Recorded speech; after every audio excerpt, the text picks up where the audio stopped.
Hi, guys. How are you? Welcome to another Tarot Tuesday. I'm Mahogany Fleming, singer, songwriter, and a living inspiration to artists of all kinds. I am so happy to be back. I was in Vegas last week. I actually got back on Sunday, Monday-ish, but I was just tired and my son started school, and so I just needed to get prepared. But this is how the universe works. So the very first tarot card the very first Tarot Tuesday was actually the Lust card or the Strength card. And I already did that card, and that was the next card. That's the card that I would have missed. So I had already done it. And then this week, boom, we're on to the Hermit. And how ironic is it that I'm talking about this card right as we enter into Virgo season.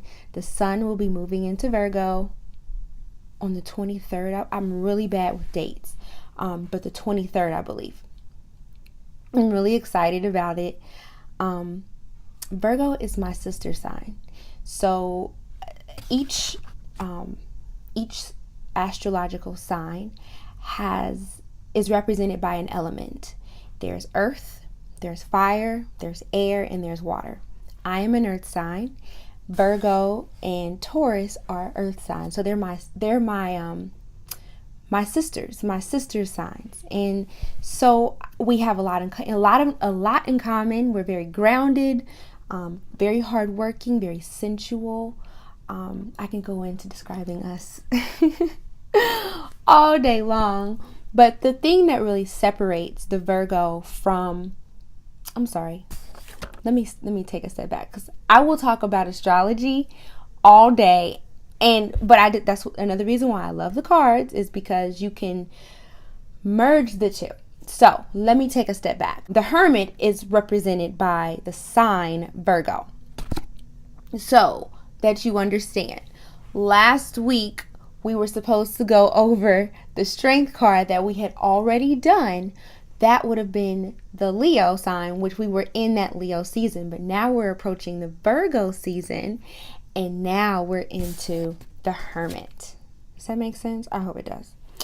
So as I said, the Hermit is represented by the Virgo because of its love and its desire to really analyze and painstakingly seek out knowledge and true, real, genuine understanding. Virgo sits in my fourth house, which rules the home and which rules the mother, if you will say. So it's so funny because as we're approaching this Virgo season, I am feeling the need to perfect my home and make my home more beautiful. And it's not so much, Virgos get this, Virgos have a stereotype for being naggy and perfectionists, but a healthy Virgo, a Virgo who is well balanced, it's not that they're seeking perfection.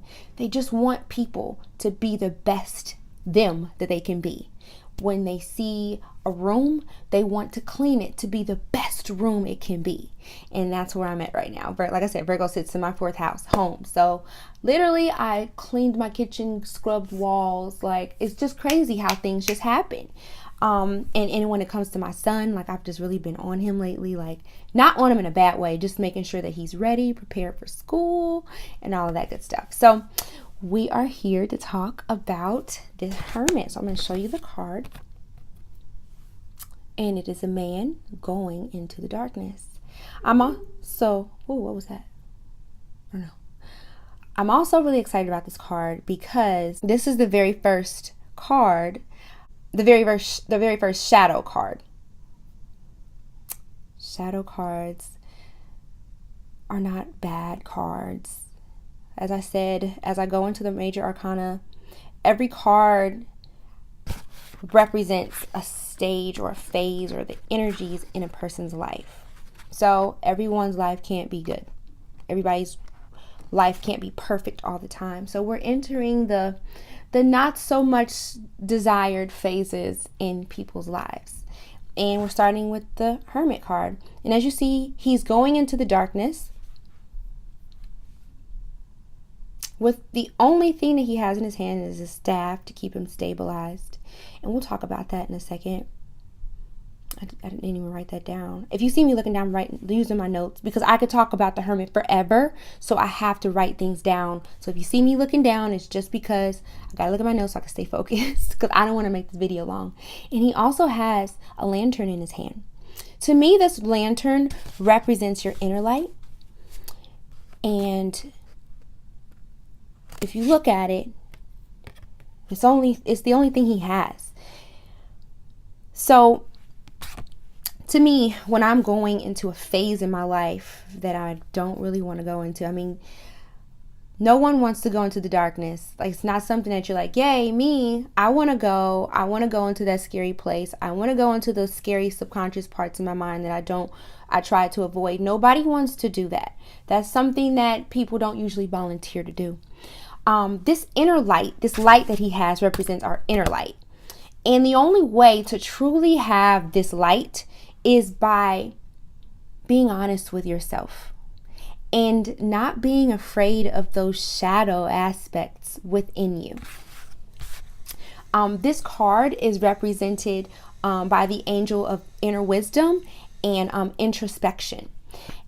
The Christian allegory for this card is when Moses went away from all of his followers to go find the 10 Commandments. Okay, so and honestly, when I look at this card, I'm like, this is Moses. Like, this is him. Doesn't it look like him a little bit? At least, well, I guess not, because he didn't have gray hair, right, when he went up into the mountain. But still, it just looks like him. So basically, this is turning away from everything you thought you knew. Virgo is also represented by Mercury, and Mercury and also Gemini is too. Mercury is known for mental strength, physical strength. It's really fast. So Virgos have a tendency to not be very patient. They may be patient in some areas, but not areas that they're passionate about. Physically, this is you beginning to go on a journey alone. It doesn't necessarily mean that you're by yourself. You don't necessarily have to be lonely to be alone. And I'm pretty sure you've heard that before, but it's very true. I think the only time that we truly feel lonely is when we feel like we lost an aspect of ourselves. And a lot of times, not just Virgos, this is not just talking about Virgos, because we all have Virgo sitting somewhere in our natal chart. Okay, so this is not just for Virgos. This is for everyone. We all have Virgo. We all have Cancer. We all have Leo. We all have Capricorn somewhere in our natal chart. Okay, but a lot of times when we get attached to something that is not healthy, or sometimes it was healthy at the time, at the moment, it served its purpose and it has to leave. When we find our identity in that thing and it leaves us, it can often leave us feeling lonely. That's why it's important, it's critical that we understand that the universe, everything that we could possibly need, everything that we could possibly ask for is already in ourselves. And I know we've heard that 1,000 times on Lion King and in church and at retreats, but it's so true. The universe is inside of you. So I remember when I first started my astrology journey, I admired certain signs and I was like, I want to be like that, not knowing that I already was. Literally, you already are. Those people that you see and you wish you could be like, those traits that they have, you have that trait. If you're attracted to something, it's because it resonated with you, which means it's already yours. You just have to wake it up inside of you. Emotionally, you're searching for a breakthrough. You're searching for something that can make you feel complete. A lot of times, I'll go back to myself. Virgo sits in my fourth house, which rules home. And so a lot of times, I can feel frustrated in my house. Even when it's clean, I'm still not happy. I feel like there's still something that can be perfected. And that's because I am not in my true home, which is myself. Does that make any sense? I'll go say that again because that was really, really good, and I want you to grasp onto that. When you start going out into the world looking for perfection in things in your life, and you literally are scrubbing shit clean with bleach, scrubbing it again with alcohol, scrubbing it again with Lysol, scrubbing it again with Lysol, that's an inner problem. That's an inner problem, not an external problem. So a lot of times when I get frustrated in the house because it's not clean to my specifications, but I cleaned, I washed dishes, I mopped, I swept, I did all of those things, and I'm still frustrated, 9 times out of 10, there's something inside of me that has not been met to its greatest good. I don't like using the word perfected. The word's not coming to me right now, but has not been brought to its greatest and best good. Okay? I don't know if that makes sense. Spiritually, the energy of this card is telling you to find your own inner compass.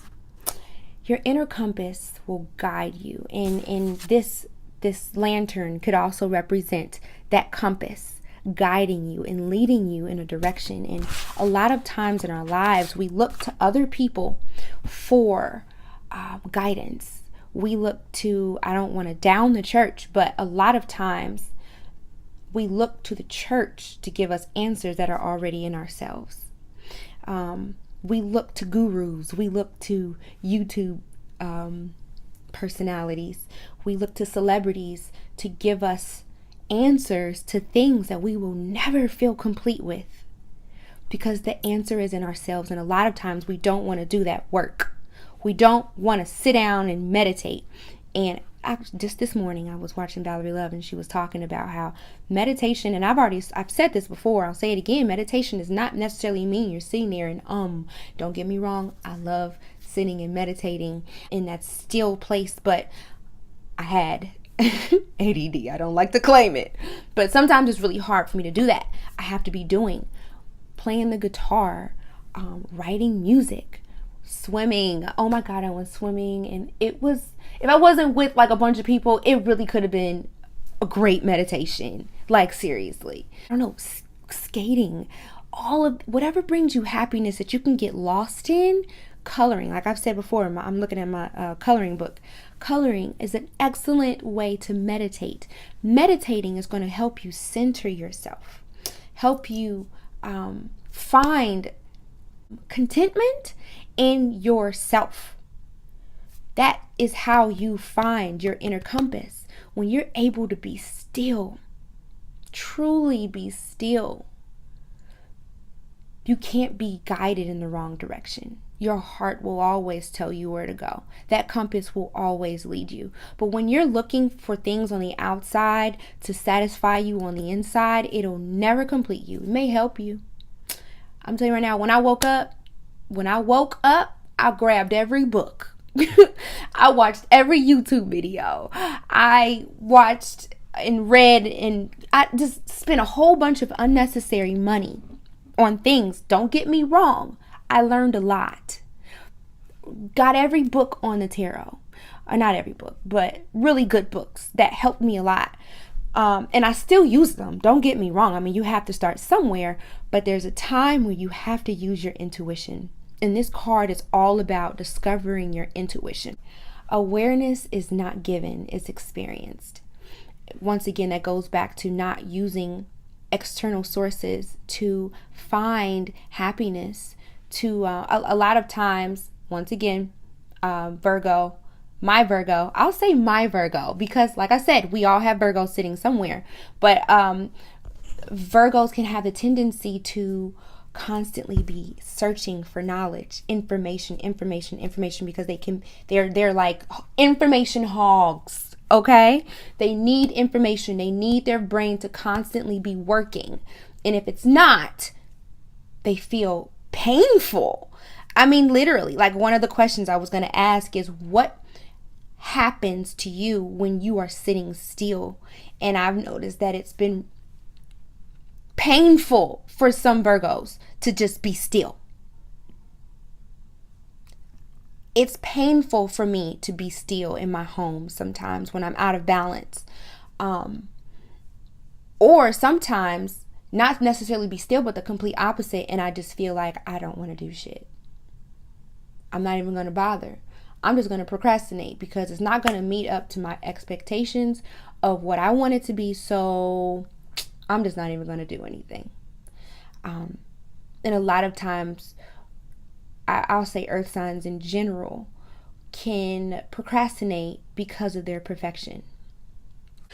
The Hermit card and the energy of the Hermit card is also associated with the pelvis. The pelvis gives us stability and strength. When the pelvis is broken, we don't have strength. It's where we give birth. It's how we give birth. It's in that area where we give birth. It's where we have sex. It's where life is created.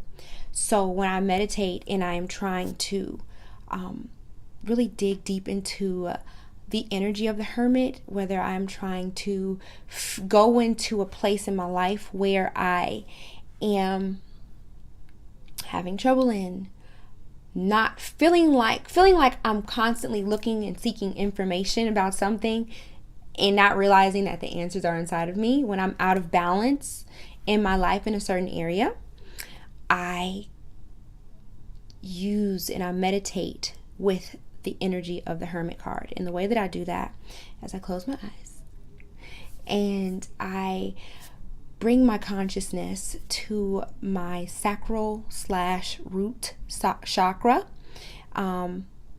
It's kind of like below your navel, right where your pelvic bone is. I bring my consciousness there. I breathe.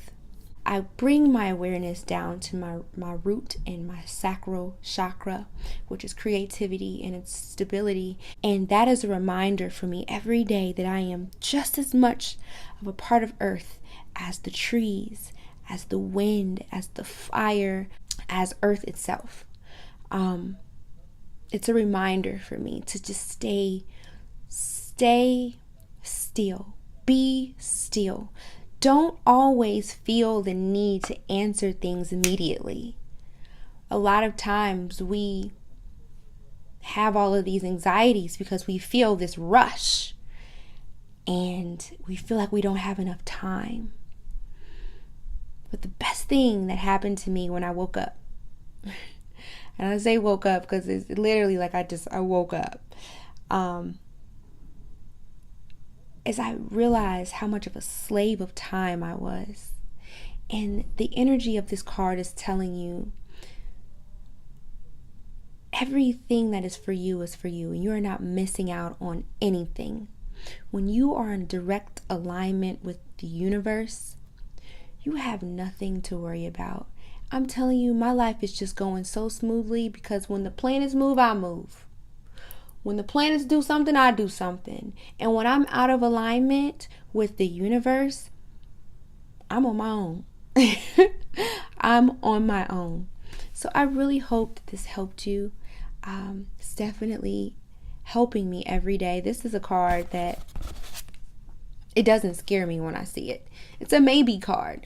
A lot of the cards are yes, no cards. And this is a maybe card. It's time to dig deep. It's time to search within and understand that you are much more interesting, beautiful, complex, ugly, crazy, as you could imagine. And every part of you is to be admired. Every aspect of yourself is to be honored. So yeah, I really hope that this helped you, and I will see you all next week for another Tarot Tuesday. Have a wonderful day. Bye-bye.